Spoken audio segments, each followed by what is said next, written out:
gets back home tonight, and the clock just starts right over, and the walls come closing in, and the bathroom dips and then twirls, and your eyes get sunken in so deeply you can't recognize the face you see so easily. No one gets back home tonight. I'm fidgeting if you hear a noise. I'm fidgeting with my iPad charger. Oh, I've been fidgeting with stuff the entire time. Yeah. I think I fidget by drinking. I've been fidgeting with my mini swords. Or my hair. Nice. I did learn something, though, with my fidgeting, though, because if I'm fidgeting with something, like, in front of me, I'm fine. But as soon as, like, if I fidget with something underneath the desk, I get a sense of, like, disconnect. So all of a sudden, my entire head starts spinning, and I have to bring it out and actually have it in front of me in sight. Where do you have to bring it? In sight. Like, so my desk is right here. So, for example, if my desk is here and I have something underneath, my head spins. I'm trying to get you to say out again. No. Okay. Say, I usually just keep my hair up just because if not, I'm just fingering it the whole time. And I try to keep my hands up because I don't want to be doing. Evelyn. Huh? I'm freezing? I said phrasing. Oh, phrasing. That was on purpose because we're not live. We are live. Oh shit. We just are. It's fine. This is 100% live. This is the in between, like what I'm gonna probably edit though. Eve, so. clip it. It's fine. Yeah, keep it. It's fine. Behind the scenes. Keep Yeah. it. Bigger in your hair. Don't worry, no one here is easily embarrassed. You're okay. Yeah. No one here. Wait, did you say no one here is easily embarrassed? Not at all. I've never said anything bad, so it'll be new for me.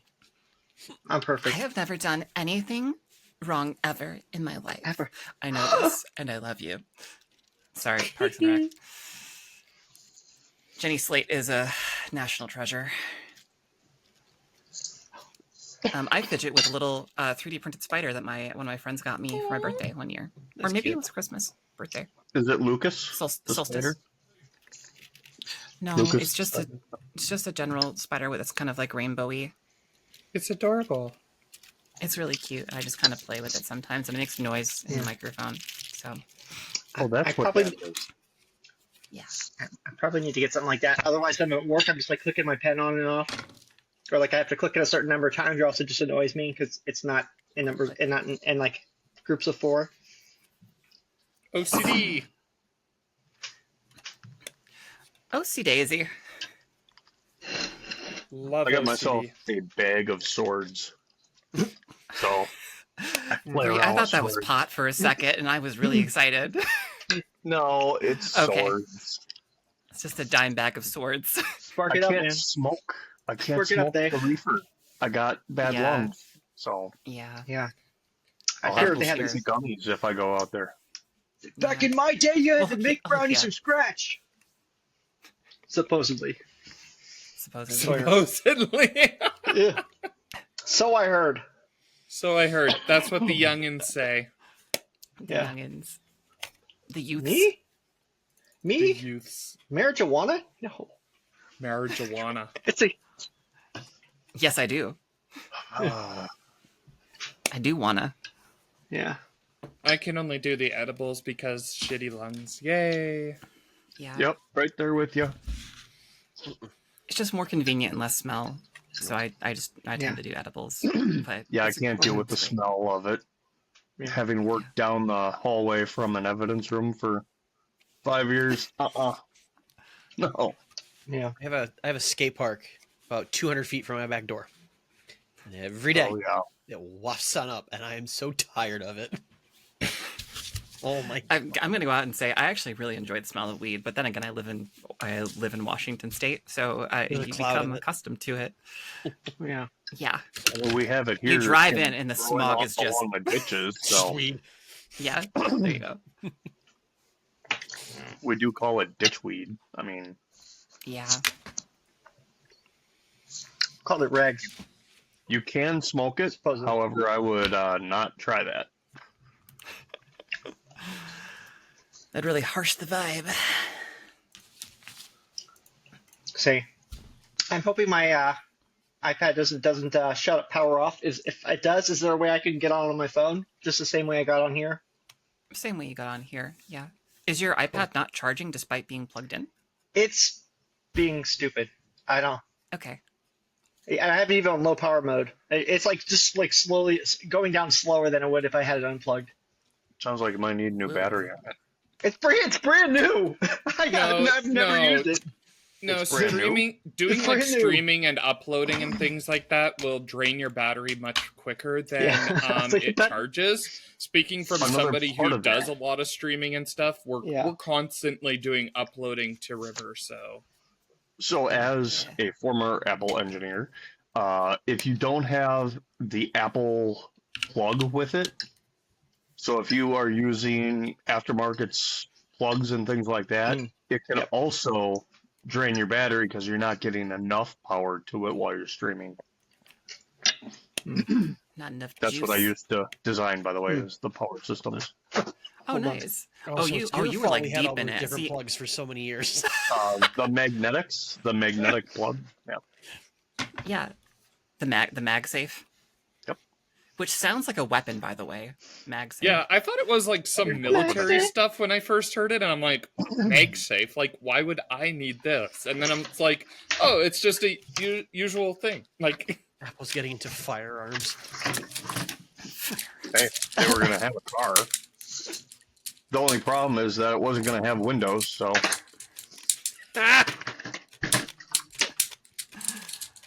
All right. That was I bad. guess we're waiting for Evelyn to come back, and then we can. I'm coming! Shit. All right. Hi. I've been here the whole time.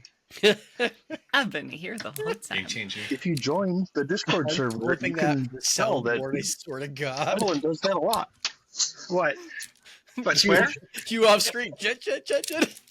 Hell, I never swear. Oh yeah. I do with the Let's go on the soundboard. shit. My BBs, my lovely server children. It is time. It is time to dive deep into the mind of Diana Elia. What you're about to witness is oh gosh. Based on a true story. No, so You want me to just go? I was going to say, to pick up where we left off, because, this is going to be the start of a new episode, we were just asking Diana Elia about, her experience of what her egg cracking moment of being plural was like, because we just heard at the end of the previous episode what it was like as her coming out as trans. So, Oh, you're awesome. Thank you for doing that. thank you, Samara. One of us has to. I don't know what you're talking about. I'm perfect. Continue. I want to preface all of this by saying that I am not a medical professional. I am just going by what my lived experience is, and based on the community that I've found when it comes to plurality. I also want to say that both traumagenic and endogenic systems are valid, and I will get into what that means in a bit. I don't consider myself an expert on any of this, but I will try my best to pass along the knowledge that I have gleaned from various different sources about the concept of plurality. So, what we're talking about here is back in the 90s, there was a really not great term for this called multiple personality disorder. And that has since evolved into dissociative identity disorder, and also other specified dissociative disorders, which lies as a category within the broader spectrum of plurality, which can mean a bunch of different things. But for us, it means that we have several different pieces of us, parts, alters, headmates. There are a bunch of different terms. Everybody kind of gravitates to their own different term about it.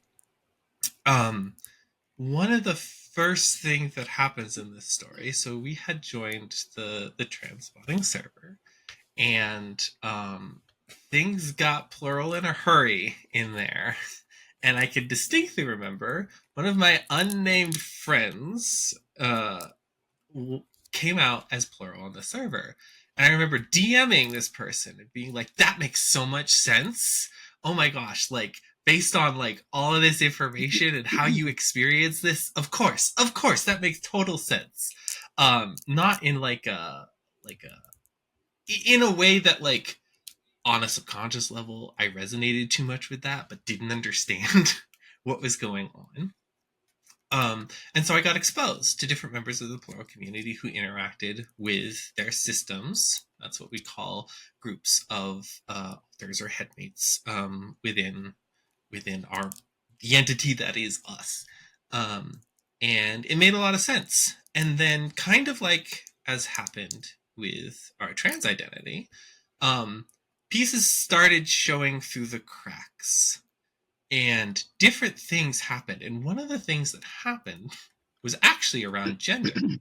We were talking about ourselves in the third person, which also there are no signs. We were talking about ourselves in the third person. And when we wrote, like, we referenced ourselves as her. But when we wrote that, we got that twinge of, that's not the right gender. What? We're binary trans femme. We're she, her. Why did we want to write fair? Why did we want to address ourselves as a different gender when I can clearly tell that I am not that gender? And so one of the skills that we had learned through coming out as trans was around the notion of truth, where you hear something, you feel something, and it just has this ping. My acting teacher back in conservatory had 2 silver dollars, one of which was stainless steel and the other of which was silver. And they sounded differently when you flipped them. And he called it ping and clank. And you know when it sounds like truth. And in acting, an audience member knows what that sounds like, but they can't put their words to it. As a trans person, we know what that truth, that euphoria, that elimination of dysphoria, however it happens, we know what that feels like. And so it started to happen where different things that we expressed that were true were coming against, in this case, who was fronting or who was in main control of the body. And so it was actually the most tumultuous egg cracking, so to speak, of all the different things that have fallen apart about our cis heteronormative assumptions about ourselves. This one was one of the more frightening ones because it's like, what is happening to me? Why am I expressing things that I know are true, but are not true for me? How do I hold those two things at the same time? And then slowly, like every once in a while, there'd be a we instead of an I that slips out. We'd be exploring something else in the server. Not like role play, like a TTRPG, but just like expressing a different portion of ourselves. And we're like, something is occurring here. So there's this application that's plugged into Discord called Plural Kit, which allows you to go in and assign different names, different alters, and like different information about them, give them a little profile picture so that you can alias what you say and it indicates who's talking. We had done some work with internal family systems with our therapist, and the very first time we did it, we expressed aloud as the different parts of ourselves that we were going to talk to. And it was such a euphoric session. It was the best session we ever had with that therapist. Like, we hugged her as we were leaving because it was just so authentic and cool. And then in the next session, she was like, okay, I want you to take those conversations, have them internally, and kind of report back what those parts are saying. And it was not the same. There was something to being able to express aloud as different parts of ourselves. So when we sat down with Plural Kit and we're like, okay, let's figure this out. And I sat down, and within a half an hour, I had 11 names, and I'm like, that might be a sign.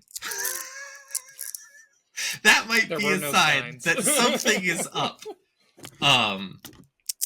And it was just the next day when we finally got everything loaded into there.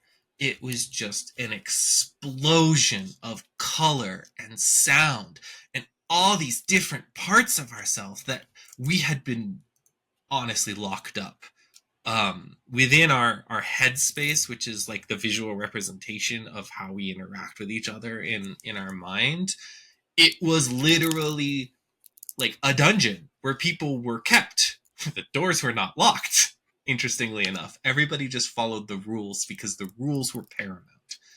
And as everything started to fall apart about those rules, this also fell apart. And so I don't want to say luckily, we don't experience amnesia from altar to altar, whoever is fronting at the time. We don't necessarily hold the exact feelings. It's like you're reading a book about what happened to each other. You don't actually experience it unless you're specifically fronting or fronting with someone else, co-fronting. And so we can see everything that's going on with each other, and we hold ourselves to a joint responsibility. If somebody fucks up, they have individual accountability, and we as a system have accountability. And one of the rules that Diana made, Elia, one of the rules that Diana made was like, if we're doing this, we're doing it safely. No one can harm the body. No one can harm our relationships. And everybody was cool, and we went. And it's been very joyful to experience all of these different parts and colors of ourselves. Our best metaphor for how we experience this, it's like each of us is a different translucent piece of paper with a different color on it, that when you overlay all of them, you see us as a entity. That is how I figured out that we were plural and how we experience it. That's amazing. Thank you so much for sharing. That's so powerful. Absolutely. So awesome. Does anyone else want to follow up on that one? Well, I was just going to ask if Riv or Jess, if you want to answer this question as well.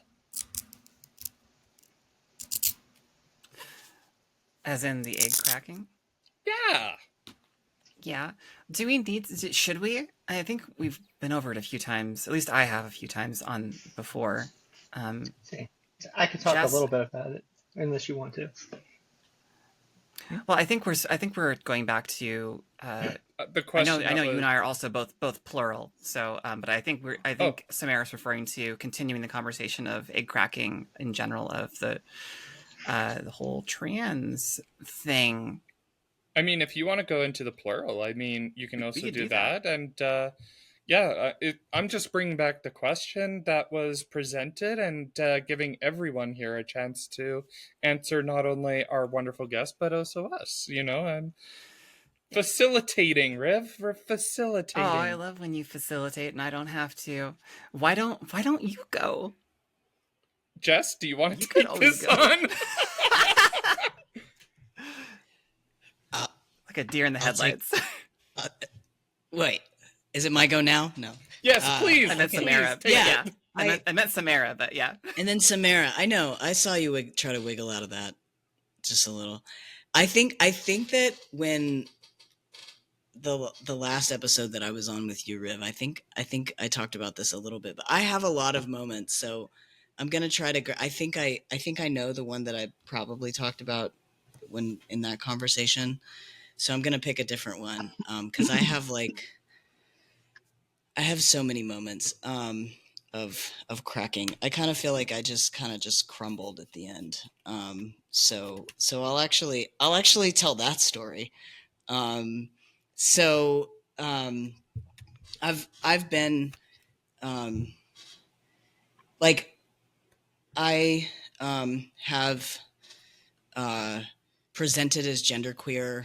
I think when I was a young teenager, I like tried to be girly, and it just didn't. It just really terribly didn't. Like right when I went through puberty, I like tried because I was like, this is what you're supposed to do, and it just really didn't work. And so by the time I was like 16, I was like already kind of genderqueer, and like I had all these terms for it that I was comfortable with at the time, and you know, like a lot of them were like, you know, butch or androgynous or genderqueer were actually terms that I used like way back then. And at that time there wasn't, nobody used the term non-binary because I'm old. I mean oldish. I'm 41, I think. I'm old enough to know that I don't have to think about it and I don't want to do the math. So anyway, um, so I was really comfortable with that. And as I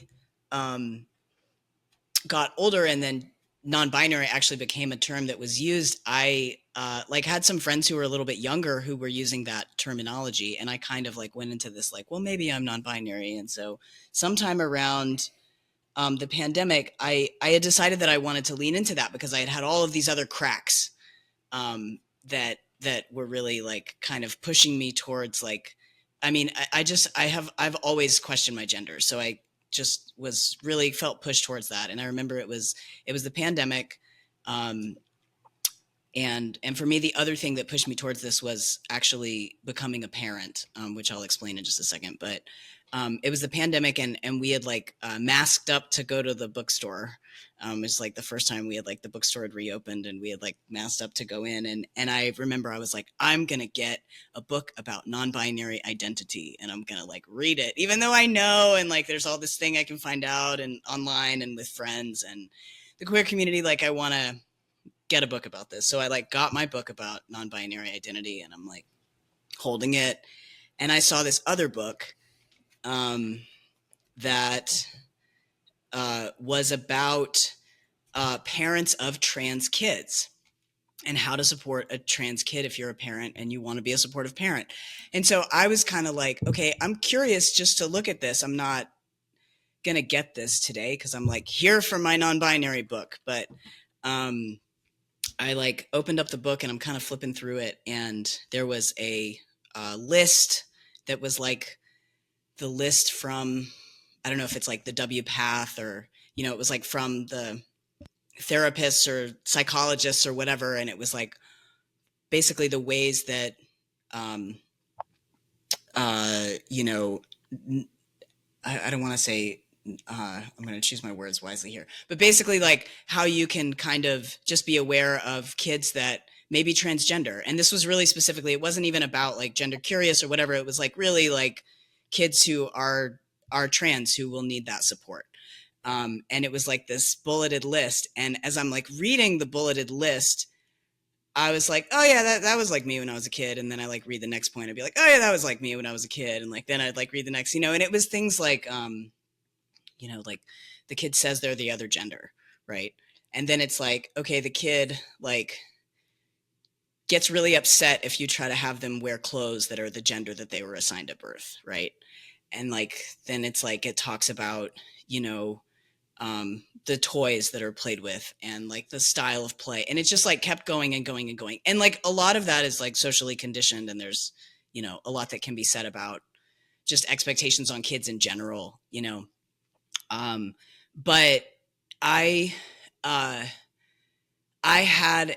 there were parts of my childhood that were traumatic, and I, like have PTSD from that. And that's like kind of old news to me. And a lot of that I've worked through, but I know like what, if something is like kind of coming on, I know how that feels. And I started to get this feeling like I basically started to get like memories flashing that I had like repressed.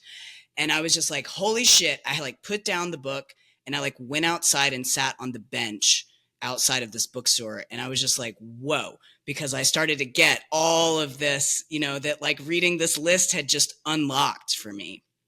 And I was just remember sitting there on the bench and being like, so I guess I still get the non-binary book? Like, you know, at the time, like, just like, I guess, like, but you know, and in a way, I mean, I kind of, the way that I look back on it now, I kind of see that, like, I pretty much was what a lot of the traditional sense, what no, not what a lot of the contemporary sense of transgender is. I pretty much was, and just didn't have that name for it because I was like dressing in a tie to work, and I was like had the masculine haircut, and I like did all the, you know, it was like, but and so for me it was kind of like what when I kind of came out as trans, it was really realizing that I was transsexual, and that was like kind of my, and also that I had like a lot of internalized transphobia about the term trans and was like resistant to calling that out earlier. But yeah, it really just felt like all of those different pieces kind of just like shook down for me. And I like still consider myself non-binary as well. So like the book was still helpful, but at the time I was kind of trying to like parse out like, what is this? Like, what makes sense here? But that's my crumble story. Samara, it's your turn.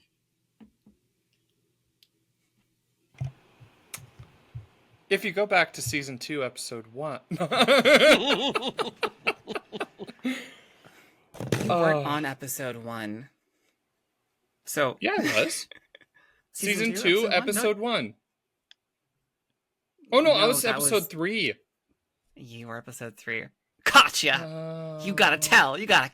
Oh, you're missing pop it Riv's up. soapbox episode. Episode 4. She has a lot of those. No, I thought we just started season 2 with us starting, but no, you're right. No, but we will season 3 next year. So there was another question. Shit. My egg cracking moment. Oh my gosh. It sucked. That's the best way to put it. It sucked. It was, and I'm not saying like, you know, it was the worst thing that ever happened. No. It was literally at a point in my life where I was at my lowest, and I guess this is where I put up content warnings, probably heads up. This is like, yeah, content warning, trigger warnings, everything else. I'll give it about another 15 seconds before I continue, but it sucked.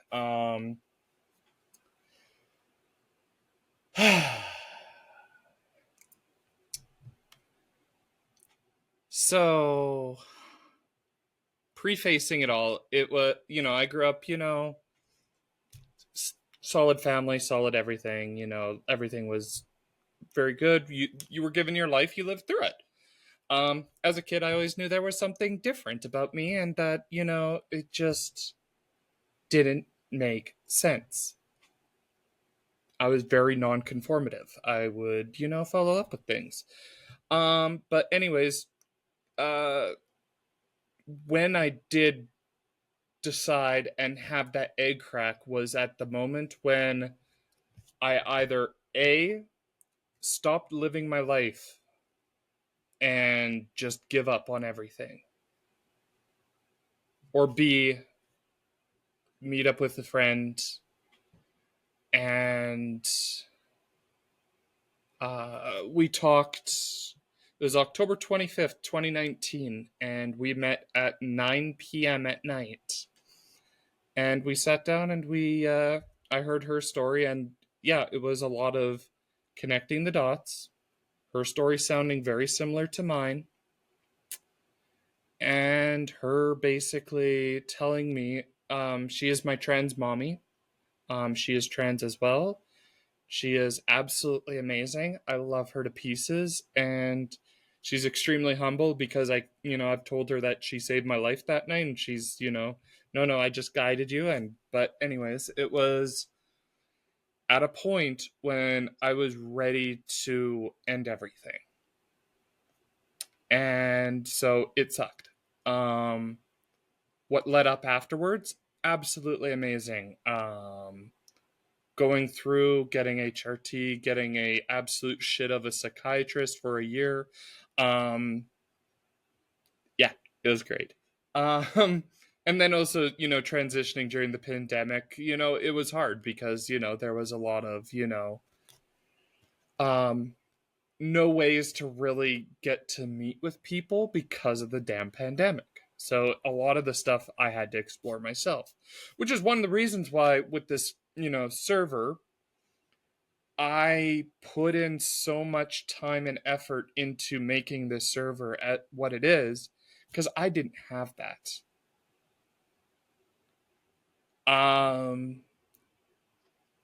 I think it was literally 2022 when the server was just going up, or no, it was a little bit before you started doing the podcast Riv, but that's when we connected over Twitter, just randomly, like we she posted a pic, I posted a pic, we kind of went, we love your looks, and it's just like we connected.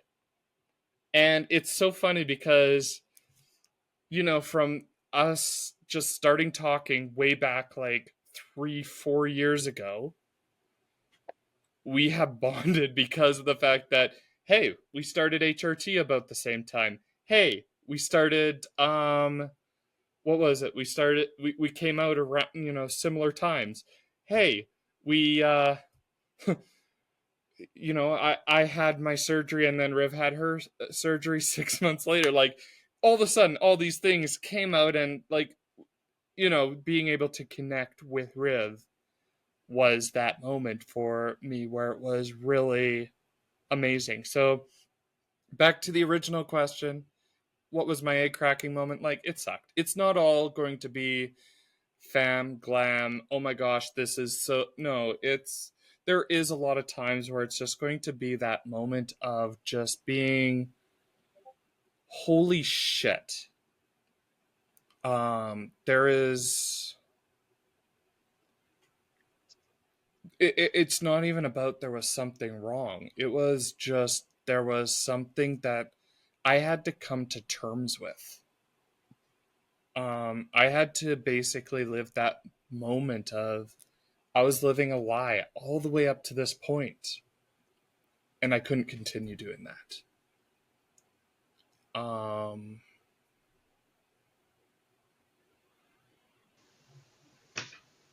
Yeah. Sorry to kill the mood. No such thing. Yeah, I was No gonna say such thing. I think I left that part out of my story because I think in my mind when I was coming to that realization, I either thought like either I'm gonna crash and burn, and I'm gonna just ruin everything like purposely, or I'm gonna do this, and if it ruins my life, then at least I'll be happy. So that's at least like the PC version of it. Yeah. I think that's the main crux of pretty much every egg cracking story. It's not fun and games when you realize it really is, oh fuck, and then you have to deal with it. And having the maturity to be able to deal with it and go forward is what really kind of sets us apart from the stories of, hey, it's all bam glam and fun and games and stuff. No, it's not. Yeah. I mean, I can understand that, and I mean, I'm not taking from anybody else's story, and I mean, I understand what you're saying there, Bria. But mine wasn't about maturity in any sense of the matter. Mine was literally done, or I meet with my friend. It wasn't even an egg crack at that moment. It was meet with my friend. I didn't even crack at that moment. I'm glad you did. Yeah. I'm really glad you did. We're all better off that you're here. It's very true.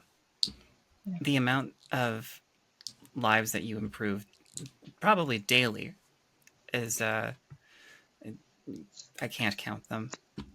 I just can't. Mine included. So thank you. Thanks for being here. Oh, stop. Yeah, y'all made me cry earlier. Now's my fucking time. I'm not doing it on cam. Nope. Nope. No. Nope. Yeah, I had a threshold, and y'all just kept going until you I just went past the threshold. Nice. See, that's like a weekly thing for us, though. It's just not on air. Oh, okay. Well, I'm sorry if I make you cry weekly. No, I thought we. Riv, do you want to go Should into I- your it's not story? Just to Should get I us do my based story? on before we run out of time for it. So Yeah, we're getting up there, aren't we? we are getting up there. I just want to I give you want the to opportunity. Yeah, for sure. I appreciate that. I want to put a couple of things on screen here that I liked. And one of them is from someone who's actually on the stream right now. To kind of sink in with that same kind of tone before we can go to another kind of tone, which is I thought this life was just a placeholder for my next life. And someone else responded with, I think, what is a very lovely idea, which is, this is my next life, which is great. And of course, Evelyn, who is here in chat, said same. Yeah, I think I said the original one. That's what I thought, and then my realization was, You did. I can have both. I don't have to wait, or I don't have to die to be happy. I can just be happy now. Yeah. To everyone who is out there listening or watching, everyone on this stream, everyone who's on camera, everyone who's not listening right now, you're still here, and I'm really happy for that. And you should keep being here. I know shit's really hard. I know it's really hard, and it waxes and wanes, and it gets dumb, and then it gets hard, and then it gets better, and then it gets dumb again, especially if you're in America right now, especially if you're in the UK right now, or anywhere, because marginalization happens globally to trans folks. So I'm really happy you're here. Keep going and find those little reasons to keep going, and know that you don't have to end existence. You can try something else.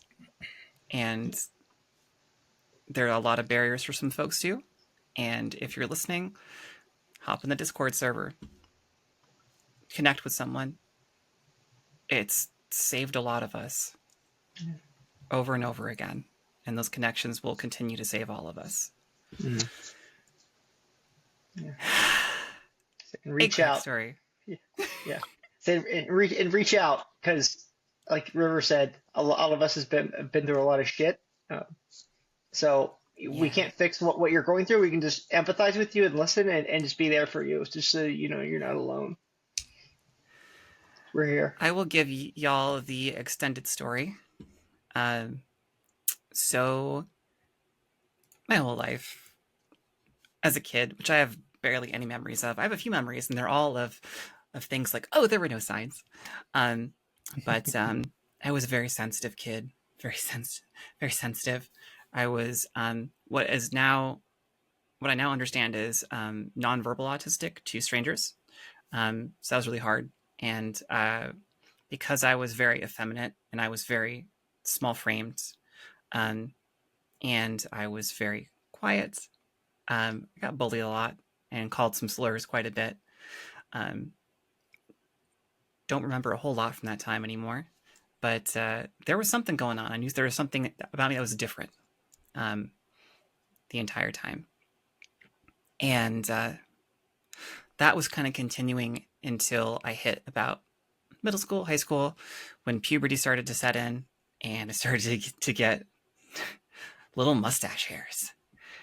And I remember asking my dad, can I get a razor? And he was like, oh, yes, I got to teach my son how to shave. I'm like, no, I don't want these things here.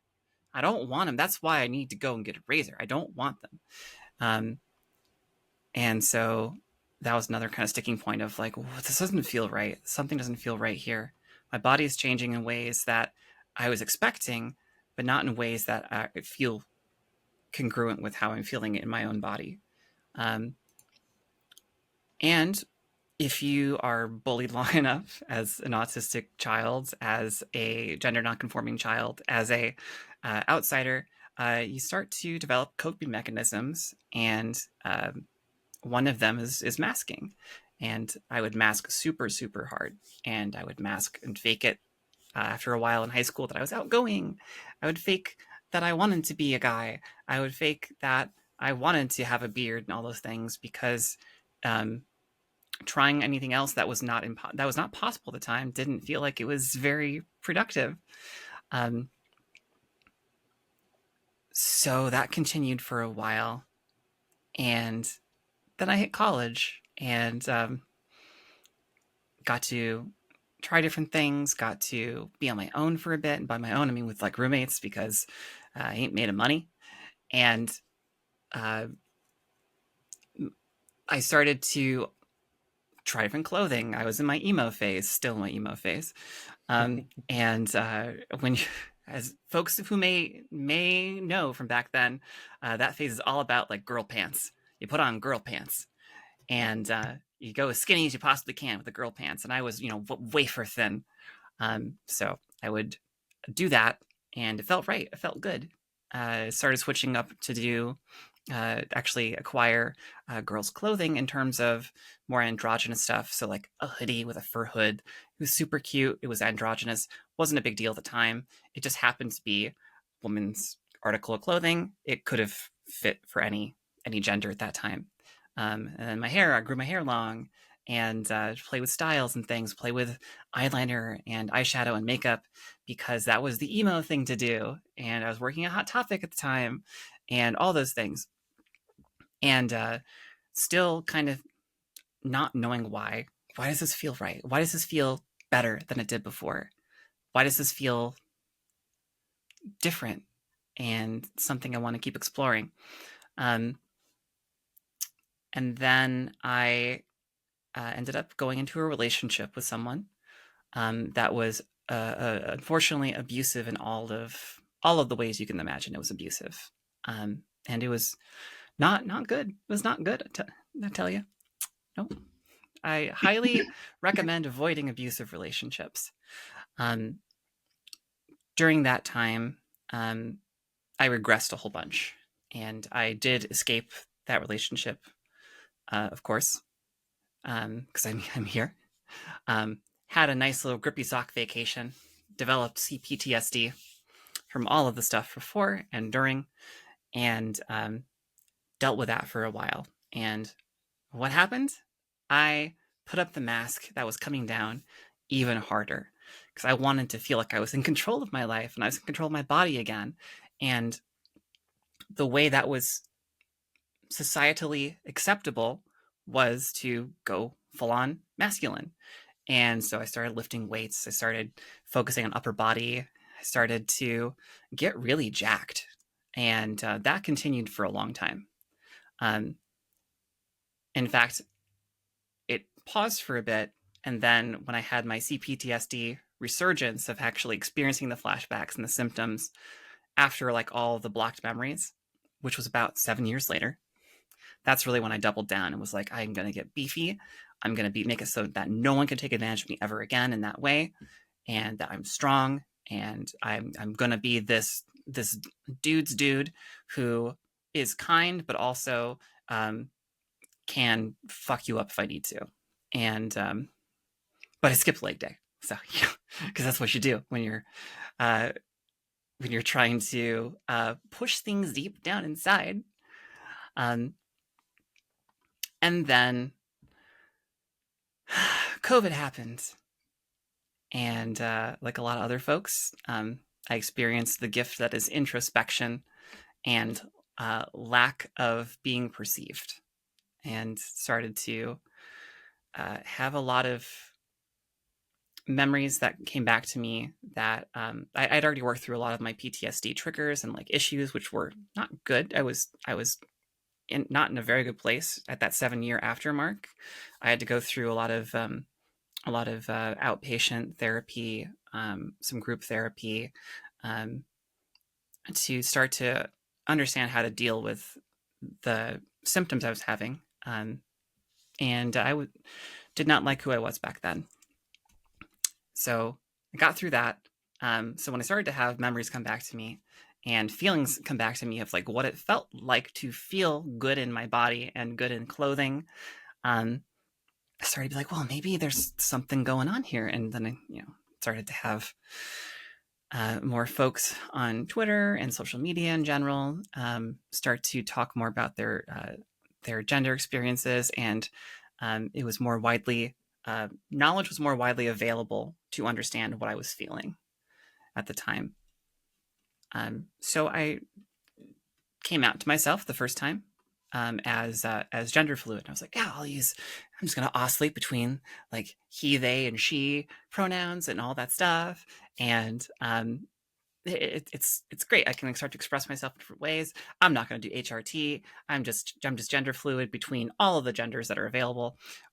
Which to me at that time I didn't understand non-binary because we didn't have the information available to understand what that meant, at least not widely available as it is now. And started that process of coming out, and then one day put on a skirt, and I looked in the mirror, and I went, oh no, oh no, oh no, son of a bitch. No, it's and I realized, fuck. And I realized that I didn't want to take the skirt off, and I didn't want to feel masculine ever again. And after a lot of playing around with hyper femininity, and through that experience of early transition days and wardrobe changes and all of that, I came to realize that I am gender fluid, kind of, sort of, in the gender fey sense, where I never ever feel masculine, but I sometimes feel androgynous. I sometimes feel non-binary. Sometimes all the time I feel very elfy. I mean, look at me. It's weird. And that's kind of where I landed today. So, yeah, depending on my mood, I might look hyper femme. I might look a little more androgynous, if that's possible at this point in time. But I wear like boss lady suits sometimes, and it feels good. It feels really good. And I feel like the further along in my medical transition that I go, and the more that I do start to, okay, I'll just say it. I know I pass. Okay, I understand. It's been 4.5 years, and I've had bottom surgery. The more I pass, the more my face and my body passes and my voice passes, the more non-binary I feel. Because it's like, this is stupid.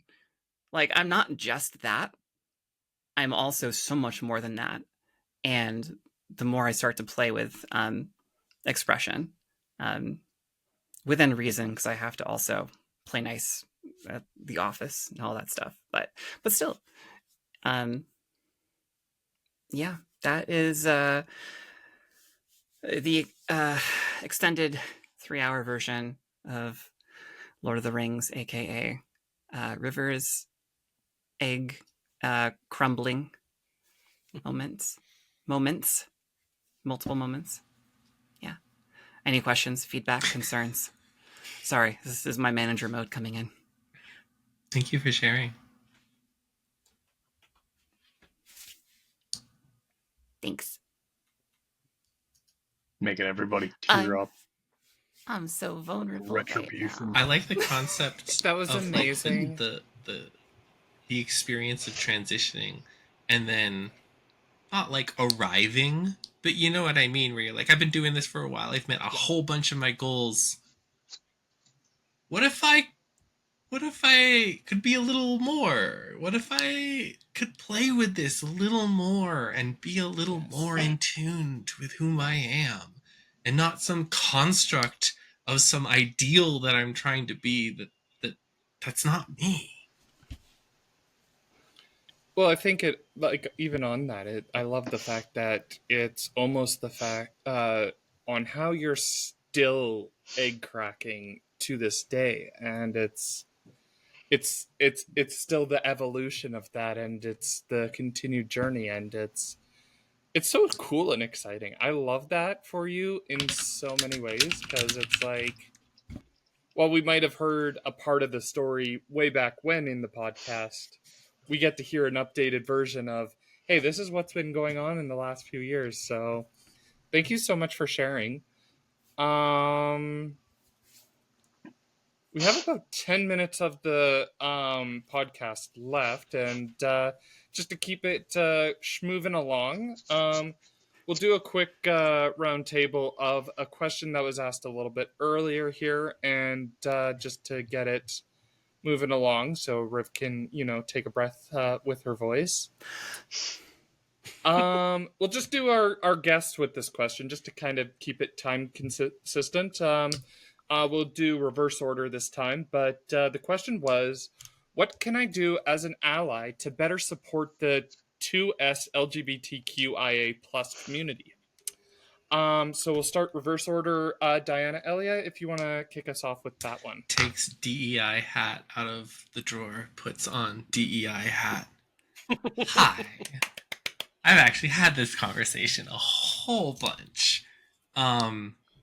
Show up, get informed, understand what's going on, learn to consume media critically, understand when there is two sides where one of them is fabricated, right? Understand where the information is coming that you're getting, get literate on it, and then speak up in your circles. I will always be a proponent of community work over social media work. Every role of activist has its own space, but having casual conversations with your friends about like, hey, this thing that's kind of going on, that's kind of fucked. Like, y'all know about this? Become the educator that we feel like we always have to be. And support us by continuing to learn about us. Obviously, don't speak over the marginalized group that you're trying to support in those spaces. But there are a lot of spaces, your neighbors, your friends, normalize. Oh yeah, she and her wife. Oh yeah, they. Oh yeah, there's lots of different ways that you can adopt in your language to incorporate in every day that is inclusive of the whole rainbow. There was one more thing I had. Oh yeah, introduce yourself with your pronouns. Don't make the trans people be the first person to do it in the room. Put them in your email signature. Really simple stuff. If you introduce yourself with your pronouns, you're saying, hey, I'm a safe space for this to be. And you're going to get a more authentic answer, and then you're going to be dealing with more authentic people in your space. I will give Riv her soapbox back. Thank you. Thank you. That's awesome. I love that. That's a great answer. And yes. Bree, over to you. Any further comments, concerns, any further answer, anything you want to put in your own words with that? The floor is yours. So, sorry, Riv just totally made me tear up there. So, payback. Essentially, I hear a lot of, people in the LGBTQ, everything, the alphabet mafia, saying, we're here to support you. Just realize that there's a lot of letters and, signs and symbols in that group. It's not just, lesbians, gays, bisexual, trans. That there's people who are plural. There are intersex people. Not all intersex people transition. Only about 7 to 10% of intersex people decide to transition. There's not a lot of us out there. But we're part of that. We're part of the group. We're also there. We have lived experiences. We can share that. We can kind of see both perspectives of straight or not, or the family is big, and if we all help each other out, we're all going to be better off for it. That's all I got. Perfect. I appreciate that. And absolutely, intersex is definitely a part of it, as as I did put in chat there, it is the 2S LGBTQIA plus. Intersex is one of those letters. It is included. We need to remember that that is part of the community. Two-spirit, lesbian, gay, bisexual, transgender, queer, intersex, asexual. All of it. So, absolutely, thank you. Just a reminder to allies, A does not stand for ally, no matter how much you want it to. Yes. It stands for asexual. Asexual. Okay, thanks. Dismounting my soapbox. Eve, anything you want to add, put in, Sure. add to this, say yourself, go for it. So the person who asked that question is a family member of mine. I see her very much as a sister. And you're already doing a big part of it. You're listening. You're being compassionate. You may not understand all the details, but you're willing to be open and to be there. When I'm excited, you're excited. Those things go so far for people because it helps them feel valid and seen. In a broader context, even little things like wristbands, pins, necklaces, things from our community, pride flags, little things that you may have, a little pin on your appellate shirt. It lets people in our community know that you're someone safe to be around, that we're not going to look at you and go, are they kind of sus? It's very much like that. The classic trope where you see old commercials sometimes where it's a big burly biker dude and you're like, oh God, he's gonna beat me up. And it turns out he's petting kittens. And it's that type of an effect. And it goes a real long way to helping all of us feel good, especially in today's current climate, which I've said a couple times now, but it helps letting us know where we can be safely out in the world. So just be there, be present and listen. Amazing. Yeah, absolutely, 100%. And it's very true. Even going out for a walk and just seeing somebody with a badge or a pin or something like that, it does warm the heart. It does warm to know that this person, I don't have to worry about how I'm acting or being when I'm out on the street. I know this person accepts it. So absolutely. Thank you. Even like Diane said, pronouns in your bio, in an email, whatever. You're in a Zoom call and you see that, I know right away where your head has been at or what you understand. Yep.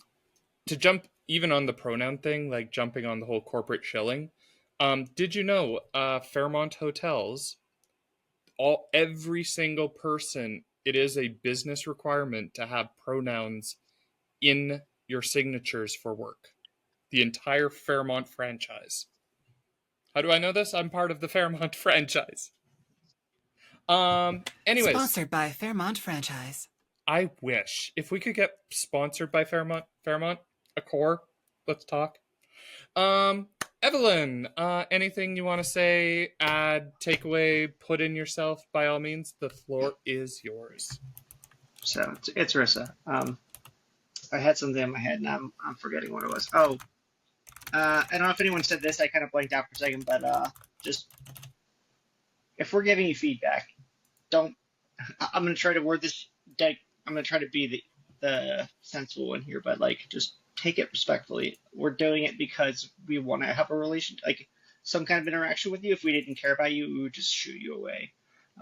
So if we're telling you something bothers us or something you did was wrong, believe us, because we know what our body feels, and you're an ally to the community, but you need that's part of acting like an ally is taking that feedback and working with it and making sure that you better yourself for the good of other people.